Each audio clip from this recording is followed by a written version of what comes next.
It's about placing the right candidate in the right job opportunity and everybody wins. So I'm looking forward to speaking to you on the job portals, specifically Pnet and LinkedIn. Lovely. Okay, so I think, I mean, we've got a few minutes that we've gone past 1:30. I think everyone's basically going to be joined. But let me just start anyways. So as I mentioned earlier, my topic today is actually how to be noticed in an overcrowded job market. And I think that's really, it's a topic that as recruiters, you know, it's kind of second knowledge to us or first-hand knowledge. And we often wonder why when candidates send their CVs to us or call us, how they don't realize what a bad impression they're making on us. So I'm going to share with you some secrets today, just so that you know what to do and what not to do. Okay, so I'm going to start off by actually, sorry, I'm actually just admitting some more people here just while I'm at it. Yeah, so what I'm going to start off with first is going over any applications that you might do. So I'm going to actually share my screen so you guys can see what's happening on my screen. Let me just quickly do that. Share screen. There we go. All right, so you guys are on my screen now. You can having a look here. So I'm going to start covering applications. So, for example, you might see on the internet a PA position in Durban, and you think, well, I can do this. Let me apply. And naturally, as a job seeker, your first thing that you're going to do is find the person's email address and just pop your CV through, and that's that. You know, that's how you apply for the job. But there are so many ways that people can mess up their applications. And let me actually go and show you some bad applications, just so I can show you some examples of what not to do. And remember, what I'm trying to show you here isn't exactly wrong. You know, what I'm showing you isn't wrong. But what I want to emphasize to you is in this overcrowded job market, you have to stand out. And there are certain ways in which you can stand out. And I'm going to show you some ways now where this person or these people aren't standing out. Okay, so here's an example of a bad application. So I've blurted out the person's name. You can't see any details. But now we are a recruitment agency. We advertise, I mean, on a normal good times, we advertise anywhere between 40 to 70 jobs a month, possibly even more. And we have people just sending through their CVs like this. And as you can see, there is no effort put in this application. I don't know what this person's applying for. They're not even bothering to say hello to me. So this is not a good application. Please, guys, when sending through your CV, never just send your CV on a blank email. Please do some sort of introduction, introduce yourself, speak a bit about the job you're applying for. Don't just subject line it, here's my CV. You know, you need to put in a lot more effort. So this application is not standing out at all. Next, let's go to the next one. Here's another one. Now, a lot of people don't realize it, but when you forward me your CV or forward an email to me, I can see that you forwarded that email. It shows up normally in this way. So guys, please never ever forward your CV to any job application because we can see that your email has been forwarded. So here's an example of a really bad application. Firstly, because it's been forwarded and we can see it's been forwarded. Also, I mean, it's obvious it's been forwarded by the subject line. Also, Untitled 0111, I don't even know what that is, you know, and their CV doesn't even have a name on it. So this is a really bad application as well. I mean, I want you to understand as a recruiter, we receive hundreds of CVs every day. And especially during these tough times, we're receiving thousands. And when you send your application through to me like this, you're completely blending in with the crowd. And in fact, when I look at this, I don't even want to look at this person's CV because they're not giving me any effort in their application. So just remember, effort counts a lot. Okay. Here's another bad application. So this person actually put the title of what they're applying for here, which is, I mean, it helps. But again, no effort put in at all to their email and to their application. Again, they are not standing out at all. Okay. Here's another bad application. So this is what we call the spray and pray. You can see that this person has sent the CV to possibly 30, 40, 50 people all at once. They forgot to BCC them and said they CC'd them, which means that I can see everyone they've sent their CV to. And again, this is not making me want to look at your CV. This is telling me that you are putting in no effort to try and appeal to me and to my jobs. You literally just sending your CV out there to random people. And that's never a good way to do it. When in this overcrowded job market, you need to be very pinpointed, very like a sniper rifle. You need to snipe and see which jobs you want and access and directly apply for those jobs. You can't just send your CV everywhere and hope for the best. It doesn't often work that way. And we can tell when you've sent a very general email out to everyone else. So that's a bad application. But you can also see here, please recruit me. So again, we get thousands of applications like this. This person's not standing out. So here's a good application. So they've also put in the subject line, they've put the application. They've actually put their name in their CV, which is good. Some people don't actually even put their name on their CV. They just say, CV, but putting your name on your CV is actually quite important. So she addressed me by my name, and this is really important because my email address is Nikki@ProPoint. And if you put there, dear sir, madam, it just shows you're not thinking when you're emailing me, because my name is on my email address. I understand sometimes there's no name on the email address. It might be reception@ProPoint. In that case, I understand dear sir, madam. But in the case where my name is on my email address and you saying dear sir, madam, it just shows no initiative that you put in. All right. So in this case, long story short, this candidate, I actually SMS'd her because I emailed her a job, and she actually saw the SMS and then said, but I didn't see your email, so just send it to me again. But she sent me her CV anyways. So she's explaining her situation, and the email is nice and short and easy to read. And so that's a good application for a job. Okay, here's a nice one. So this lady actually applied for a role of mine in Durban, but she's actually from Joburg. Now, I want to tell you a little secret. As recruiters, we favor people who live in the area. So you'll notice that whenever you apply for jobs that are completely outside of your area, you probably don't get as much of a response. So as companies go when they're recruiting, candidates that are always living in the area always get favored, always. And it's just a general rule for recruitment. So in this case, she actually acknowledged that she lives in Joburg and she wants to come back to Durban for the job. And this is really important because often I'll get people applying for roles when I can see they live in Joburg, but they're applying for a Durban role. And I might actually phone them and just say, hey, listen, this is in Durban. And they go, oh, I didn't know, never mind. And, so people are often very silly when they apply for jobs. They don't read everything carefully. And we don't put up job adverts without the area included. I mean, this is standard procedure that we do. So people often apply for jobs without even thinking about them. They just see the job title and they apply, which isn't a great way to do it. When you're applying for a job, you need to understand the job and actually read the job spec. And so you're applying for the right type of jobs. So here's a nice application. What I wanted to point out to you is that there's not too much text. A lot of applicants, when they send through their CVs to us, have literally what feels like an essay with their application. Now, I want to let you know that recruiters give an average CV and application 6 seconds of their time, which means that if you've got an essay written in your application, chances are I'm not going to read it properly. I'm just going to skim over it. So don't put too much detail. And a lot of people put their life stories and also their sob stories. So, oh, I've got 20 kids. I've been unemployed for 10 years. Please, I'll do anything, and it's, although I understand your situation and I understand how tough things are, don't include your life and your sob stories in the emails. You don't understand how many times we've read emails like that and how many phone calls like that we've received. We become very numb to it. And unfortunately, that is the reality of the situation. And just stereotypically from my experience, in many years in recruitment, the candidates who often have these long sob stories are often problematic candidates, and that we get them jobs and they leave after 2 months because they've got so many problems at home. So by you saying your sob stories and saying that you haven't eaten in 3 days, it's making my bias come up, and I'm thinking, this might be a problematic candidate. So just avoid putting any stories in your application. So what I wanted to point out is how short and sweet and to the point this application was. It's a beautiful application. There's not too much reading. It's short and sweet. She addresses actually that she doesn't have the qualification, but she's willing to do it. So she even addresses her shortfalls, which is amazing. So this was a really good application. I interviewed her. I sent her CV off to a few companies. Let's hope and see if we get her a job. But yeah, so this is a nice application. Let's keep going.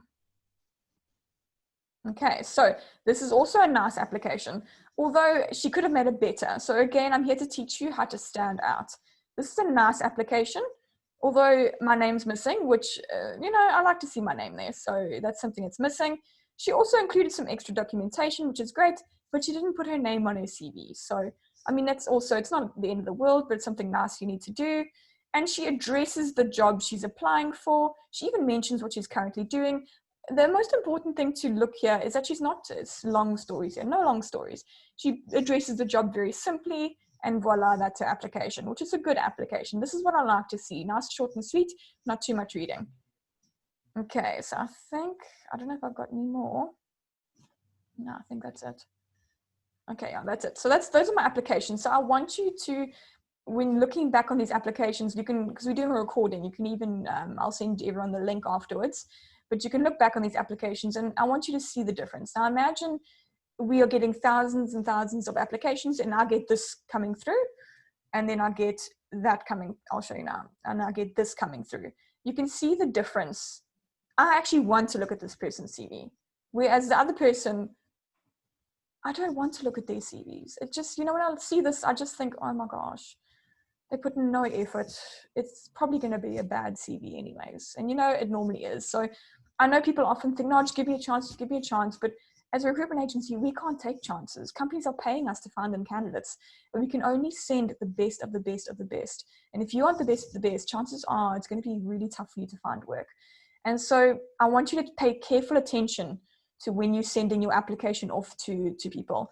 I want you to put their name in there. If you have a name, I want you to reference where you saw the job. So not just say, hi, I saw your job on the internet. You know, you need to say, I saw your advert for the PA position. I saw it on Facebook, on the Jobs 911 group. You know, I want you to be actually very friendly. A lot of people are very firm and almost very demanding in their applications. I saw your job. I'm the perfect person. You need to consider me for this job. You know, basically that's what they're saying.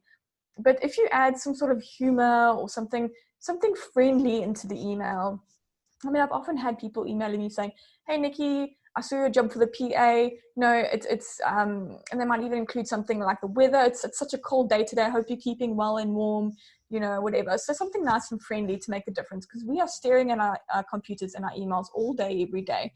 And it can be actually exhausting when looking at all these applications. So you want to stand out. You want your application to be different, maybe even quirky, and just make it short and sweet and to the point. What I normally love to see is if you've addressed the job in your application. So you can say, I'm applying for your PA job. I saw on your application, on the job advert that you need a car. I've got a car. I see that you need 5 years of experience in the shipping industry. I've got those years of experience.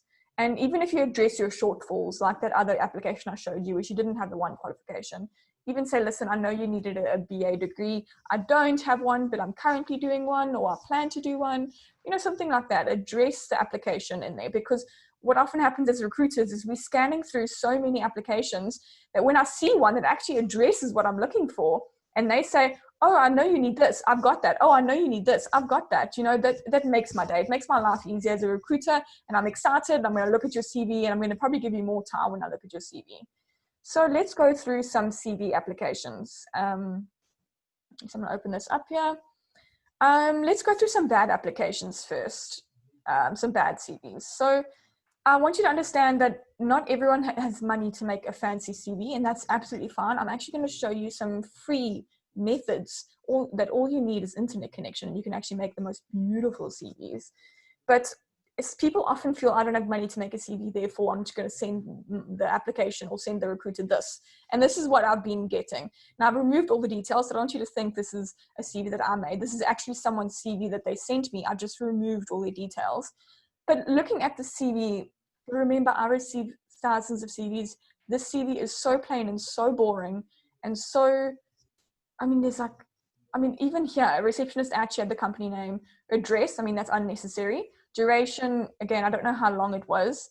And that's it. She doesn't even have duties there, you know? So this CV is missing information. It's not great. It's really not a good CV. Let's go to another one. So this one's bad. I want to give you all an insight into recruitment in general and how people perceive scanned CVs.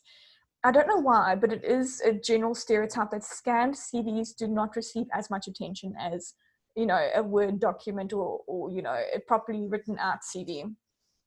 Especially because you can often see they're scanned very badly. And often what happens when someone scans a CV through, probably that CV was created years ago and it's most likely not up to date. So scanned CVs aren't great. If you can, rather make your own CV and don't have one from 5 years ago that you scan through and just send it through. Speaking of CVs that are 5 years old, you have no idea how many people apply to jobs and their CVs are old, like 5 years old. And then I phone them and they've actually had 20 jobs in the meantime. And that completely defeats the whole purpose. Please make sure your CV is up to date. When we phone you and we go, oh, I see you working at, I don't know, RCL Foods. And they go, oh, no, actually, I stopped working there about 3 years ago. I've actually been at home since then, and I'm just thinking that's really not what I'm looking for. You've actually led me on.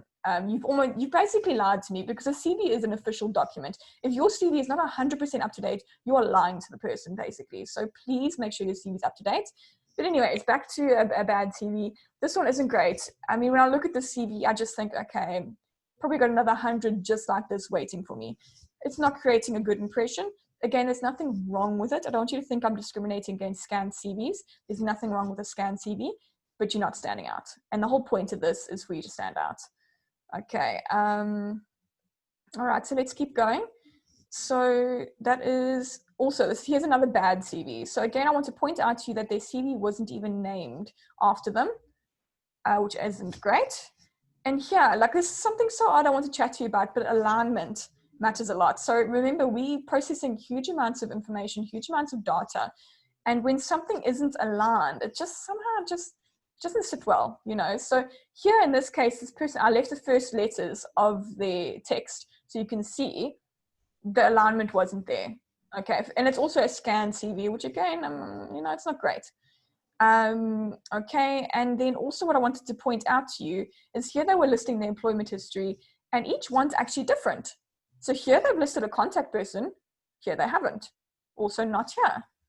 It makes me think, if they're not listing contact people for here, normally something bad happens. Just stereotypically, I want to give you some insight, is when magically a reference person is left out from any certain company, we normally assume something bad happened there and you're leaving them out for a reason. So again, I don't want you to feel we're judging you terribly, but it's just a stereotype that I normally find in recruitment. And it's proven time and time again to be true, just from my experience. So that's just a general stereotype you may come into if you're actually putting references for certain companies and not others. Okay, so I wanted to point out the alignment isn't great here. Also, there's that magic full stop there that I don't know what that's for. Again, untidy. It doesn't make sense why it's not an alignment. And also, look at their current position. The layout for this one is completely different. So this CV is completely inconsistent. And that's not great. Your CV needs to be completely consistent. Now remember, I'm reminding you that we give a CV 6 seconds. And if your CV does not catch our eye, does not make sense to us, and does not make us feel like we want to read it, you're going to get those 6 seconds. You're just going to get them. And that's it. Whereas if we have some really engaging CVs, which I'll go through just now, you will get way more than 6 seconds. So your job as someone who's looking for work is not only to have your CV, chronological and logical and perfectly make sense. It's also to catch the attention of the person you're sending your CV to, because we are flooded by very average CVs. I very seldom get a CV that I'm like, wow, that's a really good CV. Okay. And so you have to remember that our senses are completely dulled by the multitude of CVs coming through. So just remember, you need to stand out.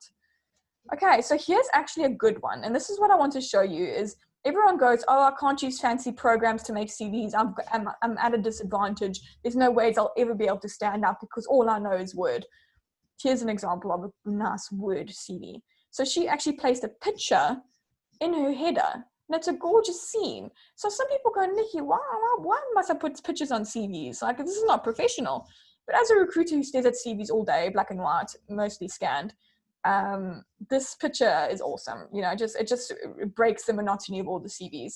And I'm telling you now, the only time a picture is unprofessional in a CV is when it's a dodgy picture, and we get plenty of those. So keep your pictures professional. I mean, even a nice scene here is great. And this is a CV made in Word. So all her contact details were here. I've removed them. There's quite a lot of details here. Her summary was there. personal information was there, and work experience, all beautifully laid out.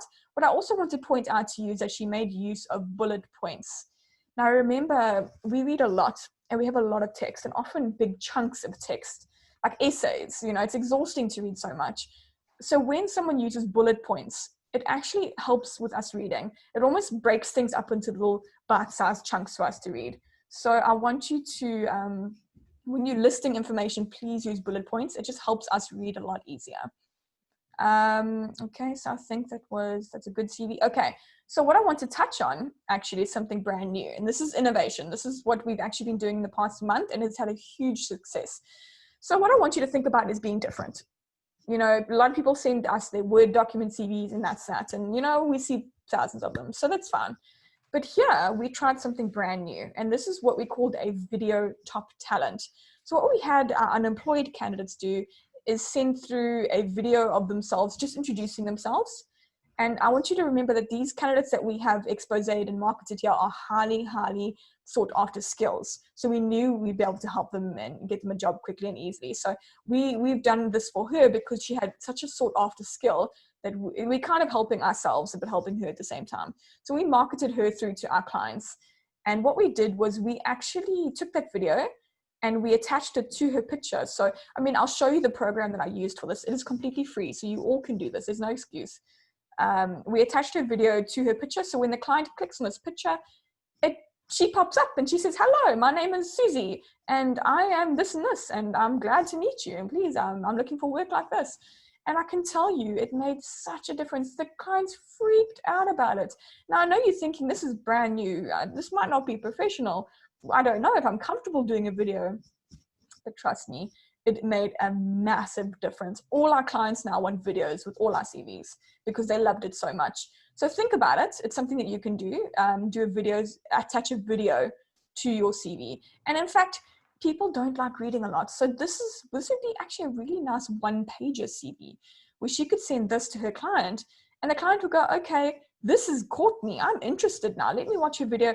I like her. I'm going to look at her CV." So then you send this one pager along with your full length CV, and that'll grab attention so quickly. So I want you to think about that. Videos are the way forward. And I mean, all she did was take a WhatsApp video of herself and WhatsApp it through to me, and I loaded it onto her profile for her. But I'll show you a little bit just now how you can do it yourself. Okay, so I want to go back on, and you know, if you have a lot of duties in your job, laying out your CV, this is a really nice amount of text to put out when you're putting out your duties. So some people have a job where they have 3 or 4 pages of duties. Don't. Put your most important here. That's what you need to do. Okay, this is also a really nice CV. It's got some color in it. She made it herself. Beautiful CV, really direct to the point, nice bullet points there. I like that CV. That was a good CV. So here's an example of a CV that's got too much text. As I mentioned earlier, many times we get thousands of CVs. This page, just looking at it, I'm exhausted. There's just too much to read here. It's too much happening. In fact, this was 1 page out of 3 that were her list of duties, or his list of duties. I can't remember who it was. So don't put too much text on your CV. Okay, so those are my CVs that I want to go through. Some applications. Oh, so there's the bad ones and some good ones. Let's go through some great CVs. Okay. So these are CVs that were made using the free program that I'm going to show you quickly just now. So here is the CV. Now this is a fake person. This person doesn't exist. But now I showed you some of those bad CVs. I showed you some of those scanned CVs. Now imagine you're a recruiter, you're sitting at your computer all day and you're getting those black and white scanned CVs. People just look dodgy, you don't know. And then you get this beautiful CV. So besides the fact that she's attractive, which always goes well done in pictures, I will be honest with you. Here we have some awesome information, beautifully laid out, nice and short and sweet. And this is her 1-page CV. Now again, a lot of people think, does it have to be 1 page? You can go up to 3 pages, that's fine. But make sure that it's short and sweet. And then you can actually make an extended CV where you have your 5 pages of duties. Some people like to read that. So have an extended CV available on request. So this is a really, really nice CV. This caught my attention immediately. I'm interested. I'm not just giving her 6 seconds. I'm probably giving her a few minutes because I'm looking through everything carefully because it's just so pretty to look at. Here's another great example of a CV. Here we have Chad.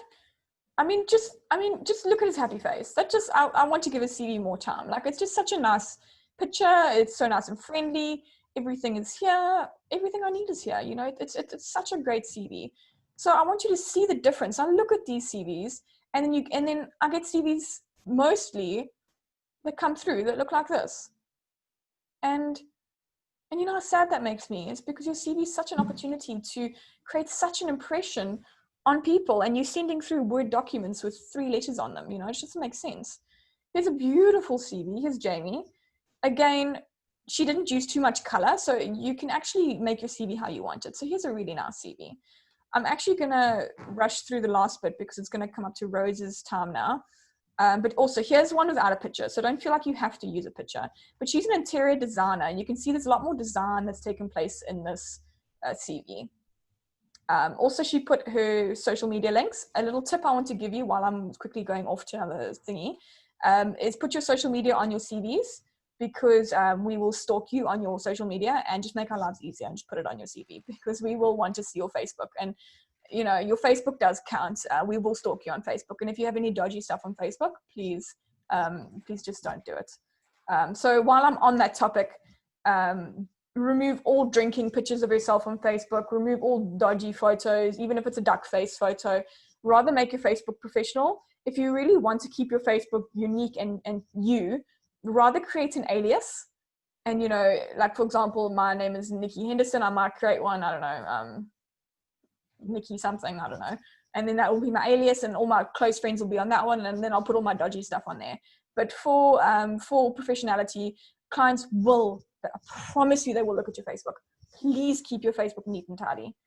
Okay, so let's go through Canva. So I want you all to take this down, canva.com. It is completely free. There are paid aspects in it, but you don't have to use them. So you guys all saw our retrenchment webinar, a picture. I made that in Canva. You can make anything you want in Canva. So let's go into the retrenched webinar. So this is, remember, all these elements here are completely free. So it's going to take a while to load, but there we go. I made this in Canva. You can use the same template. So let's go to, I think it's under elements. No, it's not elements, but you can actually create your own CV templates. There we go.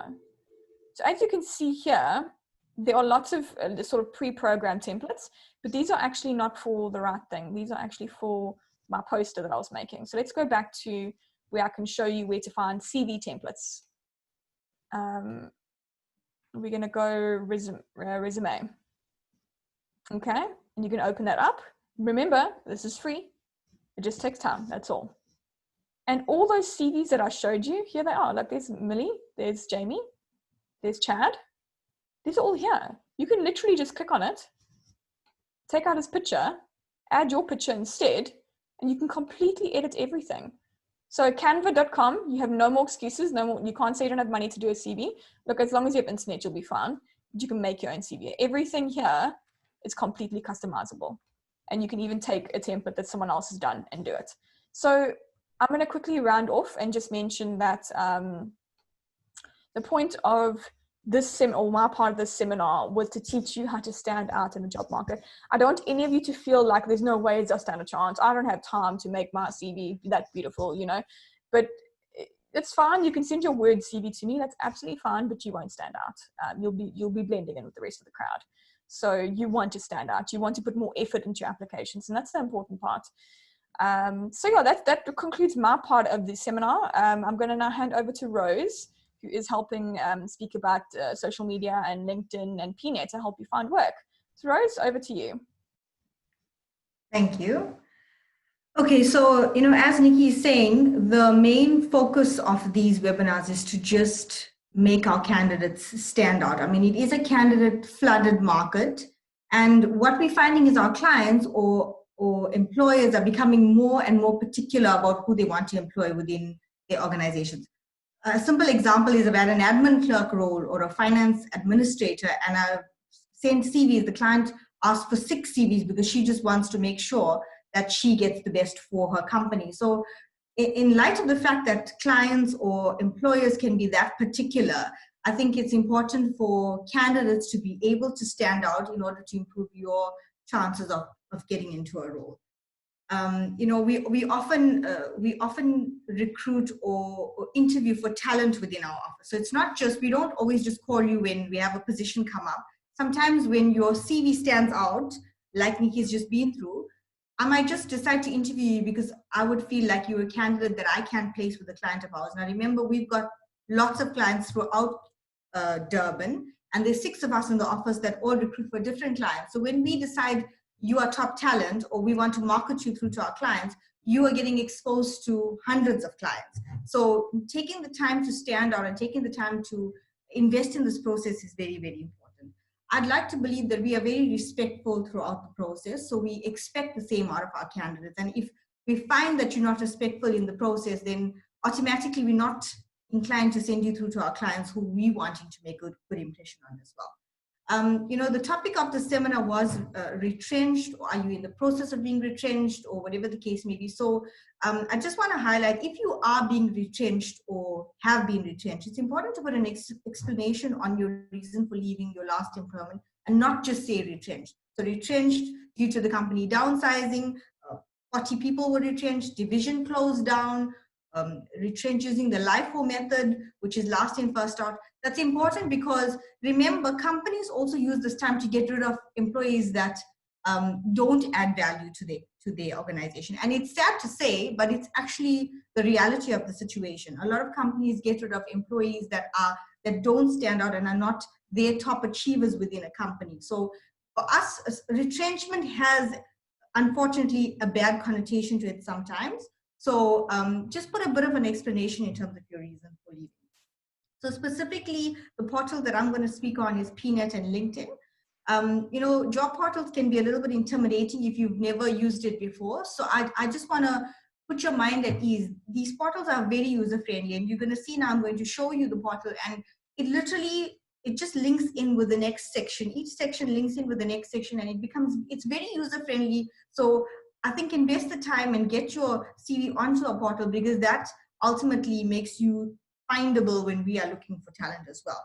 One of the things that I like to see in a CV, which must not also be long stories, is achievements. So I like to see if a person's had achievements academically or even in their current organization. So example, if you're a campaign manager and you ran a Coca-Cola campaign of recent successfully, or if you're an events manager and you just did the Durban July, that's something I would want to know and would make you stand out on your CV. It can be a one-liner, but it basically separates you from every other campaign manager or events manager that I've been looking at. There's lots of YouTube videos as well. Even when we want to learn in the office, we watch a YouTube video and it teaches you how to do anything. So I think if you're stuck and you're struggling, because there's only so much we can cover in these types of webinars, go watch a YouTube video and teach yourself how to do certain things when you are going to register on the job portals as well. Some of the portals besides Pnet and LinkedIn that you can register your CV with are Career Junction, Careers 24, Indeed. These are sites or portals that also have lots of CVs on them, and recruiters or companies would search on as well.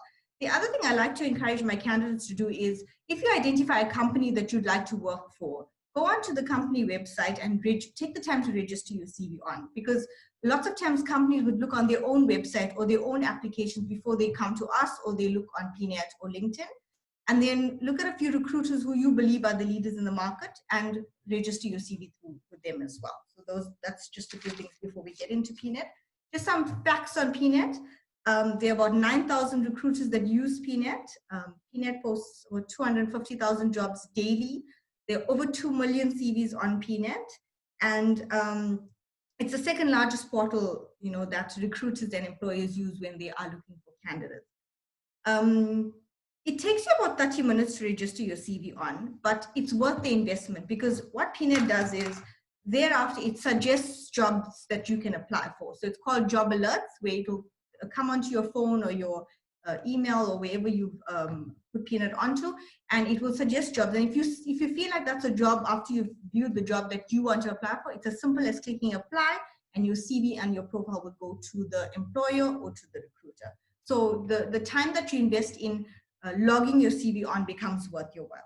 So I'm just going to share my screen now, just so you can see what it looks like when you go onto Pnet. So when you go on to Pnet, Pnet gives you the option on the right corner to create a profile or register. It'll basically say register. And when you click on register, it starts right from the beginning where you start to log your personal details on. This is self-explanatory. There's not much I can tell you. Choose a good photo, head and shoulders, front-facing, not pouty or don't have a bad background, have a neutral background. All of these things are important. Your photo is literally the first thing people see about you. So, you know, it doesn't mean you've got to look like a model. It just means you've got to have a good quality photo that's smiley and that's attractive for people to look at. So your photo can be added here. And then as you go along, you'll see all of your personal details need to be added. This is my profile. I literally took out some of the details. But the things that are important here is like your ID number, because that will show that you're a South African citizen. You'll click that here as well. Current city is important because Pnet, or we use Pnet and search via keywords. So if I'm looking for somebody in Durban, I would put Durban as a keyword. So putting in your city is very, very important. Your region is very important. And then it asks you for an introduction of yourself, which is also important. It just in a nutshell tells people who you are. It asks you if you want to allow other companies other than recruitment agencies to view your profile. You need to click yes here so that your profile becomes viewable by everyone. So that's just with regards to your personal details. It's quick, it's simple, it's easy. And if you've got a CV that you can copy and paste from, it literally means copying and pasting a lot of the information, right? Like example, this introduction would be an introduction that's on your CV. Then it goes into work experience. So your most recent will be last. So basically you'll have the company name, the start date. If you're currently there, you got to click here on current. Otherwise you would put an end date. You'd put in your job title, and each section you fill in, you will have to click save so that it saves your information. And it doesn't ask you for duties or anything. It's just literally creating a profile for you, right? Your education is here. So you put your most recent example, a degree, and then you put your matric. It's important to put all of these things because some positions, you must have a matric. That's a minimum requirement. Here, location, again, wherever it asks you, just put in location because we are very creative on how we search on Pnet. So as much information as you put in is as much as we will find about you, right? So categories, notice period, and your current salary. Each section you will click on save. And Pnet is very good in that it tells you how complete your profile is. So here you can see, if you get to 100%, it will tell you that all the information that's mandatory or that's necessary is there. Here you can attach your CV. Nikki touched a little bit on intro videos. Again, I can't express to you the amount of success that we've had with sending intro videos to our clients. So just to reinforce, an intro video doesn't need to be any longer than between 1 minute and 2 minutes. Basically, you need to introduce yourself, speak on your education and skills, and why a company should hire you. What it does is it gives the company or the person viewing your intro video a feel for you. So it's almost like an interview because they get to see you, they get to see your attitude, your personality, your character, your communication skills. It almost in some ways can shorten the interview process because there doesn't need to be a first interview and then a second interview and then an assessment. That can almost in some ways count for a first interview. So we even if you are employed and if you send us an intro video or a company that's looking at you, it really does make you more attractive and makes you stand out. And if you're unemployed, you can attach your intro video here where it says attach file, because it doesn't only give you the option to attach your CV, you can attach any other documents that you can here as well. Basically, that's it with regards to your profile on Pnet. Just to reinforce, we search by location, we can search by age, we can search by keyword. So example, if you're using programs like Pastel or ACPAC or specific programs in your field of expertise, put those programs in. If you have specific skills, put those skills in, because we can search by skills as well. We can do advanced searches and search by specific keywords, because a lot of roles are similar, but they have different job titles. So sometimes when it's like example, I've recruited for a scheme accountant. In many ways, it's a reporting accountant. So it's the same, but it's just called something different. So the more information you put in onto your profile, the easier it makes it for us to find you as well. So that's with regards to Pnet. I just want to move on to LinkedIn. I'm just going to stop the share because I just need to log into LinkedIn. 1 second.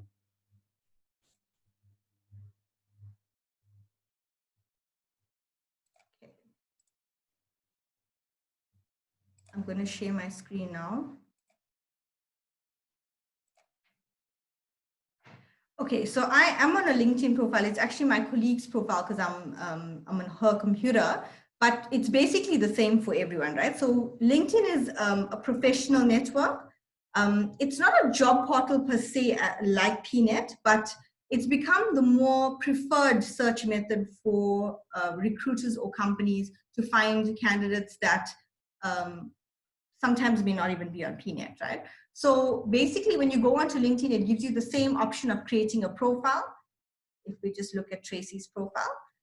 Okay, so the thing that stands out first and foremost is a photo. As you can see, it gives you the option to add in a photo. Again, try and keep the same photo for all of your portals. Make sure that it's smiley, it's front-facing, it looks attractive. And then LinkedIn also gives you a banner behind that. So in that banner, you can put anything about you. Marketing specialist, finance manager, or finance expert, whatever will make you stand out, you can put that at the back, right? As a banner, because you are able to edit that banner. And then, you know, Tracy and we did a webinar recently on Pnet and LinkedIn, and she went into in-depth information on LinkedIn as to how to create the most attractive profile. So I'd encourage you to watch that because she goes into details of your settings and how to have your profile section as attractive as possible. So example, the tip that she gave was where it gives you the option to add in your name and surname. I just want to see if it gives me the option to edit. She put in her name and surname on first name, and in last name, she put in what she does. So she's a specialist recruiter, and this is what she does. So she added that into last name. So when somebody looks at her profile, they'll see her name and surname, and they'll also see in one shot what she does or what she's about. Also, she spoke about how important it is to have a good headline, because that makes you attractive for anyone that would want to look at your profile as well. So, so basically, LinkedIn follows the same principle where you'd put in your details in the profile section, you'd put in your work experience, you'd put in your education, and any other information that you feel would make you stand out, right? They say that candidates who put in a photo get 9 times more connections than those who don't. And they also say that it's your, when somebody views your LinkedIn profile, you need to be able to be as attractive as possible, because there are literally 7 million people in South Africa that's on LinkedIn, right? So it's important to add in whatever skills that you think are key skills or critical skills. It's important to add in all your educational qualifications. It's important to have a summary. If there are things that you are interested in. So LinkedIn basically lets people know things, your interests. So you can go and like, or yeah, basically join any organizations that you feel would be of interest to you. You can like articles. LinkedIn will be able to show anyone that's looking at your profile what sort of activity you are involved in or you follow. So it's important to also be active on LinkedIn. Once you've created your profile, it's important to make sure you connect with people and you are active on this so that people can find you as well. So that's important. What I encourage my candidates to do is go onto LinkedIn and connect with companies who have HR managers that you think you would want to work for. So you can search anything, any company you want here. And when you put in, let's just say ABI as an example. Let's just make it easier. Right? Just say you put in a company name. Okay. What it will do is it will show you all the people in the company as well. And you can go and connect with whoever you want. When you click connect, it also gives you an option here to add a note. Hi, I am whoever. Please contact me if there are any marketing opportunities with the organization. Thank you. And then you can click send. So it allows you to, you can connect with whoever you want. You can connect with people who you have similar interests with. The more connections you have, the better it is, because you just you're able to see all of their content. You're encouraged to like or to comment on anything that you feel is valuable. So people would post, everybody that's a contact of yours would post on LinkedIn. You can like, you can comment, you can share, you know, the more active you are, the better it is. The most important thing is you can search for jobs on LinkedIn. So when you go onto jobs, basically you'll put in your job title, you put in your area, and you click search, jobs will come up. And obviously now you've got a completed profile on LinkedIn, so you'd be able to click apply and basically your application would go through. So it just makes it easier for you, and it makes it easier for recruiters to find you as well. Basically, that's what I wanted to share with you on LinkedIn. Try and see if you can post content as well. So if you feel passionate about an article, or if there's a saying or anything that you feel, you know, on a professional network that would assist you, post it on, and be as creative as possible, because it just attracts attention to you as well. I just want to know if anybody has any questions. Nikki, do you want to unmute everybody just to see if there are any questions right now? I think it might be better if everyone writes their questions in the chat. Okay. Rather. It might That's just be fine. because, for example, if someone's got background noises, it's going to come through and everyone's going to hear it. So if you have any questions, you can put them in the chat. If you move your mouse, or you should see a chat option at the bottom, you can put any questions that you have there, and we've got some time to go through anything that you want to know.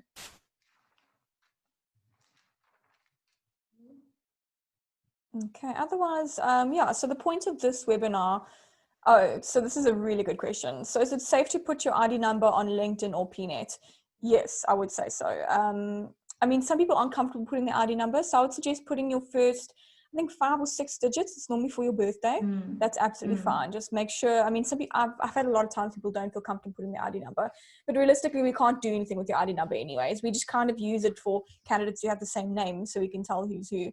But yeah, I don't see a problem with it. I mean, I've had people put their home addresses on their CV, which isn't great to do, but I have had people do that, and I've never heard of any negative consequences for that. Okay, you mentioned a LinkedIn chat that was done. Where can we find it? Oh, so we had a webinar with Rose and Tracy, who spoke more in detail about Pnet and LinkedIn. It's actually, if you go onto YouTube, we've got our own YouTube channel called Pro Talent. You'll find us there. You'll see all our webinars there, and Rose and Tracy's webinar is there with LinkedIn and Pnet. A recommendation for the video. Okay, so duration of the video.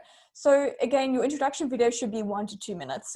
Please don't, again, say stories. Just, hi, my name is Nikki. I work at Pro Talent Recruitment. I'm the office manager. Some of my passions are, I don't know, animals and running, whatever the case is. And some of my duties in my job are X, Y, and Z. I really look forward to chatting to you in the future. I hope I can work for your company. You know, something like that. That'll be good for an introduction video. Another question is here, if you have a lot of experience, how do you shorten your CV? So as I mentioned earlier, if you have a lot of experience and you have potentially like a 10-page CV, I would create a short CV first with just a 1 to 2 page, even 3 pages at most, where you have maybe about 5 bullet points under each job and what your list of duties were there. And then shorten it. And you can even say, let's say your CV is, you started working in 1980, for example. You could actually stop your work experience, let's say in 1990, and just say, for extended CV, please request. So you don't have to include your entire work history in those 1 to 2 pages. You can actually just make your longer length CV requestable, and you'll find people will request it. Okay, how far back should you go with work? So I just touched on that. If you have an Irish passport, that's interesting. Should you include that? I would say, yeah, mention under your content or under your details in the first bit, you can say, I have an Irish passport. You know, it won't really count for South African jobs, but it may come in handy in the future. You never know. So I would include it. That's something interesting. I mean, I have a valid passport and I had that included on my CV years ago. You never know, you might need one. So, yeah, so I would say include as much information as possible on your longer length CV. That's where you put everything down. I mean, every detail of everything. But on your short 1 to 2 page CV, just include the basics, and then make sure on your CV you say full length CV is requestable. In fact, you can even attach your 1-page CV to an email and then on the same email have your longer length CV there at the same time, and just make sure you name them appropriately so the person knows this is the one pager and that's the extended. Do we need to include hobbies and interests? I would say no, personally. I wouldn't include hobbies and interests. Maybe if you want to include it on your longer length CV. I mean, there is a chance someone might see that you are also an avid track runner, I don't know, and they're also a track runner. So it might, it might have some common ground there, but I wouldn't include it on your one page or your short CV. Maybe if you want to on your longer length CV. All right, so speaking of references or contact persons for companies, I would say your last 5 years of work experience, there should be a contact detail there for that person. Or if you're still at the company, don't put their details down unless you want us to phone them. So I often have a lot of candidates who give me their CV and I say, oh, you put your current HR manager on your CV. Do you want us to phone them? And they go, no, please don't phone them. And I'm like, why did you put them on your CV in the first place? So don't include current contact details if you don't want the person to phone them. Only include, your last company or the company before. So the past 5 years of work history, we're going to do checks on them. So just make our lives easier and include the person's name, title, and their contact details, whether it be email and cell phone or landline. We would really appreciate that. Okay, next question is, if you applied worldwide, recruiters ask if you're legally required to work abroad. Okay. If you're applying worldwide, recruiters ask if you're legally required. So I'm not too sure if I understand that question. Rose, do you understand that question? I don't actually. I'm not sure. Okay. What that So means. I'm not too sure, Arfine, if you could maybe just restate that question, we can see if we can help. Next one is human positions where I do not meet the requirement. Okay. Okay, so I'm going to be honest with you and say when people apply for jobs and they're trying their luck, 99% of the time it doesn't work, because especially with recruitment agencies, because companies are paying us to find the best of the best. And if you are not meeting one of the requirements, chances are trying your luck isn't going to work. But again, I have had it once or twice where the person created such a good impression on me in their presentation and in their CV and in their call to me that I'll say to them, okay, I'll try for you. And we don't often do this, but if you create such a good impression with us, chances are you're going to create such a good impression with our clients as well. And for the right person, I mean, if you click with that person, they're going to make a plan for you. So even if you're taking a chance, I say it's worth it, still try, but I would acknowledge it in the email that you send in your CV. I'd say, listen, I know you need 10 years experience. I've got 8. I'd still like to take a chance, and apply. And, chances are you're probably not going to get a response. But if in somehow you've created a really good impression, the recruiter or the HR might get back to you and say, actually, we have a junior position, that might come up in a year. We'll keep your details. So I'd say try. There's no harm in trying. But yeah, just remember to make your application memorable. And so that'll help. Okay, so our friend has said here, what I mean is that companies abroad ask if you have a working visa. Yes. So if you're applying for overseas companies, you have to have a working visa, So you have to have some sort of visa to go there. Companies don't want to pay to get you there. So if you already have the visa and you are eligible to work there, you have to mention it. Because when I look at, for example, we have a lot of people from India applying for our IT positions. And it's just so much of a schlep to get them a work permit and do this and do that, that eventually we go, no, we can't help you. But if you had a work permit, let's just say you were already living in South Africa and you say, hey, I'm here already. I've got the work permit. I just want to work for you. Yeah. Absolutely. You make our lives easier. So I would definitely include that information on your CV. Okay. So I don't see any more questions. So I think that's about it. I hope we have helped. Just remember that we do have a YouTube channel called Pro Talent. I'm going to load this webinar onto our Facebook, onto all our social media, and you'll actually, through that link, you'll be able to access our Pro Talent on YouTube. You can check out our other videos. But yeah, that's basically it from our side. I don't see any more questions. That's it. But if anyone wants to chat to us or get to know us a bit better or send us their CV, you can contact me, Nikki at propoint.co.za or 031-265-2000. And Rose is also available. Obviously, her email is basically the same as mine, just rose@propoint.co.za. and you can give us a call as well. So thank you so much, guys, for your time. It was lovely to get to know, get to chat to all of you, and I hope we've been able to help. And if you ever need anything, just contact us. All right. Thank you. Okay, bye.